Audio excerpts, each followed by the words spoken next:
नमस्कार दोस्तों, आज की इस वीडियो में हम डिस्कस करेंगे हिस्ट्री के कुछ इंपॉर्टेंट क्वेश्चंस जो मेनली प्रीवियस एचपीएसएससी हमीरपुर के एग्ज़ाम में ये क्वेश्चंस पूछे गए थे। तो फ्रेंड्स, इन क्वेश्चंस के मैं जितने भी आंसर बताऊंगा वो आंसर की के अकॉर्डिंग ही बताऊंगा, तो आपने वीडियो के एंड तक बने रहना है। तो फ्रेंड्स, ये जितने भी क्वेश्चंस हैं ये आपको आगामी एचपीजेबीटी कमीशन, एसआई कंडक्टर और वेरियस एग्ज़ाम जेओआईटी पोस्ट कोड 965 और अदर एग्ज़ाम जितने भी कंडक्ट किए जा रहे हैं हमीरपुर बोर्ड द्वारा और आगे भी किए जाएंगे, उन सभी एग्ज़ाम में ये क्वेश्चंस आपको काफ़ी हेल्पफुल साबित होंगे। तो फ्रेंड्स, वीडियो को शुरू करने से पहले अगर आप चैनल पे पहली बार विजिट कर रहे हो तो चैनल को सब्सक्राइब कर दें। तो फ्रेंड्स, वीडियो को शुरू करते हैं। पहला प्रश्न है कि सिंधु घाटी सभ्यता का जो पतन शहर था वो कौन सा था। काफ़ी इंपॉर्टेंट क्वेश्चन है। Which is the port town of Indus valley civilization. तो सिंधु घाटी सभ्यता का जो पतन शहर था वो कौन सा था, वो लोथल था। ऑप्शन नंबर सी जो है इस क्वेश्चन का राइट आंसर है। आपको पता होगा जो सिंधु घाटी सभ्यता का जो क्षेत्र था वो त्रिभुजाकार का था और इसका जो क्षेत्रफल था वो 12,099 वर्ग किलोमीटर था और इस सभ्यता का जो विस्तार अवधि थी वो 2400 बीसी से लेकर 1750 बीसी के बीच थी। इस सभ्यता की जो महत्वपूर्ण विशेषता थी वो क्या थी, वो नगरीय योजना थी। ये भी आपने याद रखना है। तो ऑप्शन नंबर सी जो है इस क्वेश्चन का राइट आंसर है। सिंधु घाटी सभ्यता का जो पतन शहर था वो लोथल था। ऑप्शन सी इस क्वेश्चन का करेक्ट आंसर है। तो आपको पता होगा जो लोथल की जो खोज थी वो 1955 में रंगनाथ ने की थी। लोथल जो था उसकी खोज 1955 में रंगनाथ ने की थी। ये भोगवा नदी के किनारे गुजरात के अहमदाबाद ज़िले में स्थित है। ये भी आपने याद रखना है। जो लोथल है उसकी जो खोज थी वो 1955 में रंगनाथ ने की थी और ये भोगवा नदी के किनारे गुजरात के अहमदाबाद ज़िले में स्थित है। तो ऑप्शन नंबर सी इस क्वेश्चन का राइट आंसर है। अगले प्रश्न में चलते हैं। इसमें बोला गया कि नियोलिथिक शब्द की व्युत्पत्ति हुई है। The term Neolithic is derived from. तो ये हुआ है आपका ग्रीक शब्द से। ऑप्शन नंबर ए जो है इस क्वेश्चन का राइट आंसर है। तो फ्रेंड्स, इन क्वेश्चंस के अपने शॉर्ट फॉर्म में नोट्स ज़रूर बना लेने हैं क्योंकि आपको रिवीजन के टाइम काफ़ी हेल्पफुल साबित होंगे। क्वेश्चन नंबर 144 पे चलते हैं। इसमें बोला गया कि वैदिक अर्थव्यवस्था में निम्नलिखित में से किसकी सबसे महत्वपूर्ण भूमिका थी। विच of the following played the most important part in the वैदिक इकोनॉमी। काफ़ी इंपॉर्टेंट क्वेश्चन है। वैदिक अर्थव्यवस्था में निम्नलिखित में से किसकी सबसे महत्वपूर्ण भूमिका थी। तो ये किसकी थी, ये थी आपकी कृषि की। ऑप्शन नंबर बी जो है इस क्वेश्चन का राइट आंसर है। ऑप्शन नंबर बी जो है इस क्वेश्चन का राइट आंसर है। वैदिक अर्थव्यवस्था में कृषि सबसे महत्वपूर्ण भूमिका थी। आपको पता होगा जो वैदिक काल का विभाजन था वो दो भागों में हुआ था, एक ऋग वैदिक काल में और एक उत्तर वैदिक काल में। और आर्य सर्वप्रथम पंजाब एवं अफगानिस्तान में बसे और मैक्स मूलर ने आर्यों का जो मूल निवास स्थान था मध्य एशिया को माना है। आर्यों द्वारा निर्मित सभ्यता वैदिक सभ्यता कहलाई। ये अपने याद रखना है। जो आर्य द्वारा निर्मित सभ्यता थी वो वैदिक सभ्यता कहलाई थी और आर्यों की जो भाषा थी वो संस्कृत थी। ऑप्शन नंबर बी जो है इस क्वेश्चन का राइट आंसर है। आपको पता होगा ऋग्वैदिक जो है ऋग्वेद जो है वो सबसे पुराना वेद है। ये भी आपने याद रखना है। वेद जो है, वेद का अर्थ क्या होता है ये भी आपसे पूछ सकते हैं। वेद का अर्थ है वो आपका, वेद का अर्थ ज्ञान होता है और वेद 4 प्रकार के हैं, ऋग्वेद, यजुर्वेद, सामवेद और अथर्ववेद। ये भी आपने याद रखना है। तो आपको पता होगा वैदिक काल का विभाजन दो भागों में हुआ था, ऋग्वैदिक काल और उत्तर वैदिक काल में। क्वेश्चन नंबर 145 पे चलते हैं। इसमें बोला गया कि निम्नलिखित में से किसमें शासन का राजतंत्रीय प्रारूप था। Which of the following had a monarchial form of government. तो क्वेश्चन नंबर 145 का जो करेक्ट आंसर है वो आपका ऑप्शन नंबर 145 का जो करेक्ट आंसर है वो आपका ऑप्शन नंबर सी है। ये वत्स जो है इस क्वेश्चन का राइट आंसर है। वत्स शासन का राजतंत्रीय प्रारूप था। ऑप्शन सी इस क्वेश्चन का करेक्ट आंसर है। क्वेश्चन नंबर 146 पे चलते हैं। 146 में बोला गया कि वज्रयान बौद्ध शाखा में बोधिसत्व की पत्नी कहलाती थी। काफ़ी इंपॉर्टेंट क्वेश्चन है। तो उसे क्या कहते थे। 146 का जो राइट आंसर है वो आपका ऑप्शन नंबर सी है। तारा जो है इस क्वेश्चन का राइट आंसर है। आपको पता होगा कि जो चौथी बौद्ध संगति जो थी उसमें बौद्ध धर्म जो था वो हीनयान यानी कि हीनयान पुराना और महायान नया धर्मों में विभक्त हो गया था। कब हुआ था, ये चौथी जो बौद्ध संगति हुई थी उसमें बौद्ध धर्म हीनयान और महायान धर्मों में विभक्त हो गया था। और वज्रयान शाखा में बुद्ध बौद्ध शिव की पत्नी क्या कहलाती थी, ये तारा कहलाती थी। आपको पता होगा जो महात्मा बुद्ध का जन्म हुआ था वो 563 BC लुम्बिनी में नेपाल में हुआ था, और उन्हें ज्ञान की जो प्राप्ति हुई थी वो उरुवेला गया बिहार में हुई थी 35 वर्ष की आयु में। और प्रथम उपदेश जो था वो सारनाथ में दिया था। पत्नी का नाम यशोधरा था, और पुत्र राहुल और पिता सुशोधन था। ये भी आपने याद रखना है। और त्रिपिटक हैं, विनय पिटक, सूत पिटक और अधिधम पिटक जो हैं, ये भी आपने याद रखना है। और बौद्ध धर्म के त्रिरत्न थे, बुद्ध, धम्म और संघ। तो ऑप्शन नंबर सी जो है इस क्वेश्चन का राइट आंसर है। वज्रयान बौद्ध शाखा में बुद्ध बौद्ध शिव की पत्नी तारा कहलाती थी। क्वेश्चन नंबर 147 पे चलते हैं। क्वेश्चन नंबर 147 में बोला गया है कि किस समुदाय ने जैन धर्म ने सबसे सर्वाधिक अनुयायी प्राप्त की। From which community did Jainism get most of the its recruits. तो किस समुदाय से जैन धर्म ने उसके सर्वाधिक अनुयायी प्राप्त किए हैं। तो क्वेश्चन नंबर 147 का जो राइट आंसर है वो आपका ऑप्शन नंबर ए है, व्यापारी समुदाय जो है इस क्वेश्चन का राइट आंसर है। आपको पता होगा महावीर स्वामी जो थे वो 24वें और अंतिम तीर्थकर थे। ये भी आपने याद रखना है। पहले तीर्थकर जो थे जैन धर्म के संस्थापक थे वो ऋषभदेव थे, और जैन धर्म में कुल 24 तीर्थकर हुए थे। ये भी आपने याद रखना है। तो इस क्वेश्चन का जो राइट आंसर है वो आपका ऑप्शन नंबर ए है, व्यापारी समुदाय ने जैन धर्म में सबसे ज़्यादा अनुयायी प्राप्त किए। क्वेश्चन 148 पे चलते हैं। क्वेश्चन नंबर 148 में बोला गया है कि अशोक के महारानी राजाज्ञा फरमान ये भी कहलाते थे। The queen edict of Ashoka is also known as. तो अशोक के महारानी राजाज्ञा फरमान ये भी कहलाते थे। उन्हें लघु स्तंभा लेकर तृतीया भी कहते थे। ऑप्शन नंबर सी जो है इस क्वेश्चन का राइट आंसर है। आपको पता होगा अशोक ने 273 ईस्वी पूर्व में ही सिंहासन प्राप्त कर लिया था, परंतु 4 साल तक गृह युद्ध में रहने के कारण अशोक का जो वास्तविक राज्याभिषेक था वो 269 ईस्वी पूर्व में हुआ। अपने राज्याभिषेक के 8वें वर्ष अर्थात 261 ईस्वी पूर्व में अशोक ने कलिंग पर आक्रमण किया और उसे जीत लिया था। कलिंग युद्ध में व्यापक नरसंहार ने अशोक को विचलित कर दिया था, और जिसके परिणाम स्वरूप उसने बौद्ध धर्म को स्वीकार कर लिया था, और अशोक ने सांची का स्तूप का निर्माण भी करवाया ही। ये भी आपने याद रखना है। और उपगुप्त नामक बौद्ध भिक्षु ने अशोक को बौद्ध धर्म की शिक्षा दी थी। ये भी आपने याद रखना है, काफ़ी इंपॉर्टेंट क्वेश्चन है। उपगुप्त नामक जो बौद्ध भिक्षु थे ने अशोक को बौद्ध धर्म की शिक्षा दी थी, और बौद्ध धर्म अपनाने के बाद उसने बौद्ध धर्म का प्रचार प्रसार किया। उसने अपने पुत्र महेंद्र और पुत्री संघमित्रा को बौद्ध धर्म के लिए प्रचार के लिए श्रीलंका भेजा था। ये भी आपने याद रखना है।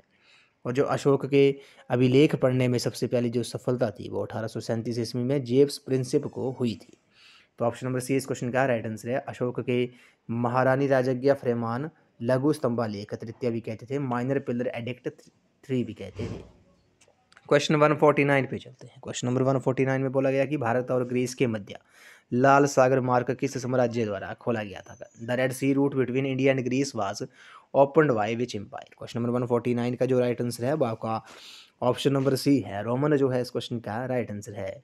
भारत और ग्रीस के मध्य लाल सागर मार्ग जो था वो रोमन साम्राज्य द्वारा खोला गया था। क्वेश्चन नंबर 150 पे चलते हैं। क्वेश्चन नंबर 150 में बोला गया है कि गुप्त साम्राज्य में सबसे महत्वपूर्ण अधिकारी थे। तो गुप्त the most important officers in the Gupta empire were था। तो गुप्ता साम्राज्य में सबसे महत्वपूर्ण अधिकारी थे, ये कौन थे? ये कुमारा मात्या जो है इस क्वेश्चन का करेक्ट आंसर है। आपको पता होगा जो गुप्त वंश थे, गुप्त वंश चंद्रगुप्त प्रथम ही गुप्त वंश का प्रथम स्वतंत्र शासक था, जिसकी उपाधि जो थी वो महाराजा धीराज थी। ये भी आपने याद रखना है। चंद्रगुप्त प्रथम ने गुप्त सभ्यता की स्थापना 319 BC ईस्वी में की थी। नेक्स्ट क्वेश्चन पे चलते हैं। क्वेश्चन नंबर 151 में बोला गया है। क्वेश्चन नंबर 151 में बोला गया कि निम्नलिखित में से किसने अपने साम्राज्य में मुस्लिमों को इस्लामिक धर्मोपदेश की अनुमति प्रदान की। वो among the following allowed the Muslim to preach Islamic faith in the their empire. तो क्वेश्चन नंबर 151 का जो राइट आंसर है वो आपका ऑप्शन नंबर डी है। राष्ट्रकूट जो है, राष्ट्रकूट ने अपने साम्राज्य में मुस्लिमों को इस्लामिक धर्मोपदेश देने की अनुमति प्रदान की थी। क्वेश्चन नंबर 152 पे चलते हैं। क्वेश्चन नंबर 152 में बोला गया है कि सम्राट बनने से पूर्व बलवन किसके अधीनस्थ था। बिफोर बिकम द एम्पायर बलवन वाज ए डिप्टी ऑफ। ये भी काफ़ी इंपॉर्टेंट क्वेश्चन है। तो इस क्वेश्चन का जो राइट आंसर है वह आपका ऑप्शन नंबर सी है। नसीरुद्दीन महमूद जो है सम्राट बनने से पूर्व जो था वो बलवन जो था वो नसीरुद्दीन महमूद के अधीनस्थ था। आपको पता होगा बलवन ने अपने विरोधियों की समाप्ति के लिए लौह एवं रक्त की नीति, ये भी आपने याद रखना है। जो लौह एवं रक्त की नीति थी, यानी कि खून का बदला खून का जो नीति थी, वो उसका अनुपालन किसने किया था? वो बलबन ने किया था। बलबन ने गद्दी पर बैठते ही चालीसा को नष्ट कर दिया था और बलबन ने राज्य में दैव्य राजत्व का सिद्धांत प्रतिपादित किया था। इसके अनुसार बलबन ने अपने आप को नियाबित खुदाई अर्थात ईश्वर की प्रतिनिधि तथा जिले ए इलाही अर्थात ईश्वर की छाया बताया था। ये भी आपने याद रखना था। बलबन के दरबार में जो फारसी के प्रसिद्ध कवि थे वो अमीर खुसरो और अमीर हसन रहते थे। ये भी आपने याद रखना है। बलबन के दरबार में फारसी के प्रसिद्ध कवि अमीर खुसरो और अमीर हसन रहते थे। तो इस क्वेश्चन का जो करेक्ट आंसर है वो आपका ऑप्शन नंबर सी है। सम्राट बनने से पूर्व बलबन जो था वो नसीरुद्दीन महमूद के अधीनस्थ था। ये दिल्ली सल्तनत का शासक था। आपको पता होगा गुलाम वंश का ये शासक था बलबन जो था। क्वेश्चन नंबर 153 पे चलते हैं। क्वेश्चन नंबर 153 में बोला गया कि किसने दिल्ली में शासकों के विरुद्ध लड़ाई के लिए मराठाओं को प्रेरित किया? काफ़ी इंपॉर्टेंट क्वेश्चन है। क्वेश्चन नंबर 153 का जो राइट आंसर है वो आपका ऑप्शन नंबर सी है। राष्ट्रीयता जो है, नेशनलिज्म जो है, उसने दिल्ली में शासकों के विरुद्ध लड़ाई के लिए मराठों को प्रेरित किया था। क्वेश्चन नंबर 154 पे चलते हैं। चित्रकला की नई तकनीक जो स्याही कलम नाम से जानी जाती थी, किसके शासन के दौरान प्रचलित हुई? तो चित्रकला की जो नई तकनीक थी वो स्याही कलम के नाम से जानी जाती थी, ये किसके शासनकाल में प्रचलित हुई थी? ये शाहजहाँ जो है इस क्वेश्चन का राइट आंसर है। शाहजहाँ के शासनकाल के दौरान चित्रकला की जो नई तकनीक स्याही कलम से जानी जाती थी वो शाहजहाँ के काल में ही जानी जाती थी। तो क्वेश्चन नंबर 154 का जो राइट आंसर है वो आपका ऑप्शन नंबर बी है। ऑप्शन नंबर बी है, शाहजहाँ इस क्वेश्चन का राइट आंसर है। अगले प्रश्न पे चलते हैं। इसमें बोला गया कि आपको पता होगा जो शाहजहाँ जो था उसका जो बचपन का नाम था वो भी आपने याद रखना है। शाहजहाँ का जो बचपन का नाम था वो खुर्रम था। और शाहजहाँ जोधपुर के शासक उदय सिंह की पत्नी जगत गोसाई जोधाबाई का पुत्र था। ये भी आपने याद रखना है। मयूर सिंहासन का जो निर्माण था वो शाहजहाँ ने ही करवाया था। ये भी आपने याद रखना है। मयूर सिंहासन का जो निर्माण था वो शाहजहाँ ने ही करवाया था। और ताजमहल का वास्तुविद जो था वो उस्ताद ईशा खान था। ये भी आपने याद रखना था। और शाहजहाँ अपने स्वयं अपना व अपनी बेगम मुमताज महल का मकबरा आगरा में बनाया जो ताजमहल के नाम से प्रसिद्ध है। ये भी आपने याद रखना है। 1658 में औरंगजेब ने शाहजहाँ को गिरफ्तार कर लिया और आगरा किले में बंद कर दिया था। इसी स्थान पर 1666 ईस्वी में शाहजहाँ की मृत्यु होगी। नेक्स्ट क्वेश्चन है क्वेश्चन नंबर 155 पे चलते हैं। क्वेश्चन नंबर 155 में बोला गया कि भारत में महमूद गजनवी ने कितने आक्रमण किए? तो महमूद गजनवी ने भारत पर कितने आक्रमण किए? ये काफ़ी इंपॉर्टेंट क्वेश्चन है। इस क्वेश्चन का जो राइट आंसर है वो आपका ऑप्शन नंबर सी है। महमूद गजनवी ने भारत पर 17 आक्रमण किए। आपको पता होगा महमूद गजनवी ने भारत पर 1001 ईस्वी से लेकर 1027 के बीच 17 आक्रमण किए। उसने पंजाब के हिंदू शाही वंश के संस्थापक जयपाल को बहिंद की प्रथम लड़ाई 1001 में हुई थी उसमें पराजित किया। बहिंद की जो द्वितीय लड़ाई थी वो आपकी 1008 ईस्वी में उसने हिंदू शाही वंश के आनंदपाल को हराया। 1025 में जो महमूद गजनवी का सोमनाथ के शिव मंदिर पर जो आक्रमण था वो सबसे प्रसिद्ध था, जो गुजरात में है। 1025 में महमूद गजनवी ने सोमनाथ के शिव मंदिर पर आक्रमण किया था। तो ऑप्शन नंबर सी इस क्वेश्चन का करेक्ट आंसर है।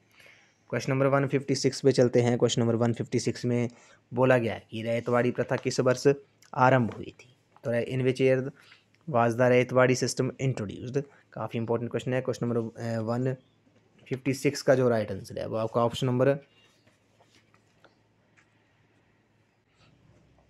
नंबर ए जो है इस क्वेश्चन का राइट आंसर है। रैयतवाड़ी प्रथा जो थी वो 1820 में प्रारंभ हुई थी। ऑप्शन ए जो है इस क्वेश्चन का राइट आंसर है। आपको पता होगा रैयतवाड़ी व्यवस्था जो थी वो मद्रास और बम्बई प्रेसिडेंसी में थॉमस मुनरो ने लागू की थी। कब की थी? 1820 में की थी। किसने थी? थॉमस मुनरो ने लागू की थी। क्वेश्चन नंबर 157 पे चलते हैं। सभी सुधारवादी आंदोलनों में किस पर जोर दिया गया? काफ़ी इंपॉर्टेंट क्वेश्चन है। इस क्वेश्चन का जो राइट आंसर है क्वेश्चन नंबर 157 का, इस क्वेश्चन का ऑप्शन नंबर सी जो है इस क्वेश्चन का करेक्ट आंसर है। ए और बी दोनों धार्मिक सुधार और सामाजिक सुधार, सभी सुधारवादी आंदोलनों में धार्मिक सुधार और सामाजिक सुधार पर जोर दिया गया। ऑप्शन सी इस क्वेश्चन का राइट आंसर है। क्वेश्चन नंबर 158 पे चलते हैं। क्वेश्चन नंबर 158 में बोला गया कि ब्रिटिश द्वारा अवध का विलय जो था वो किस वर्ष किया गया था? जो अवध का विलय था वो किस वर्ष किया गया था? ये 1856 में किया गया था। ऑप्शन नंबर डी जो है इस क्वेश्चन का राइट आंसर है। आपको पता होगा लॉर्ड लोजी ने हड़प की नीति 17 सबसे पहले 1848 में जैतपुर, झांसी, नागपुर और अवध को 1856 को अंग्रेजी राज्य में मिला लिया था। किसने? लॉर्ड लोजी ने। ये भी आपने याद रखना है। लॉर्ड लोजी ने हड़प की नीति अपनाई थी, जिसके द्वारा उसने 17 को 1848 में अंग्रेजी का राज्य में मिला लिया था, जैतपुर को 1849 में, झांसी को 1853 में और नागपुर को 1854 में और अवध को 1856 में अंग्रेजी राज्य में मिला लिया था। क्वेश्चन नंबर 159 पे चलते हैं। क्वेश्चन नंबर 159 में बोला गया कि 1905 तक भारतीय राष्ट्रीय आंदोलन में किसका वर्चस्व था? तो ये था आपका ऑप्शन नंबर ए, नरमपंथियों का।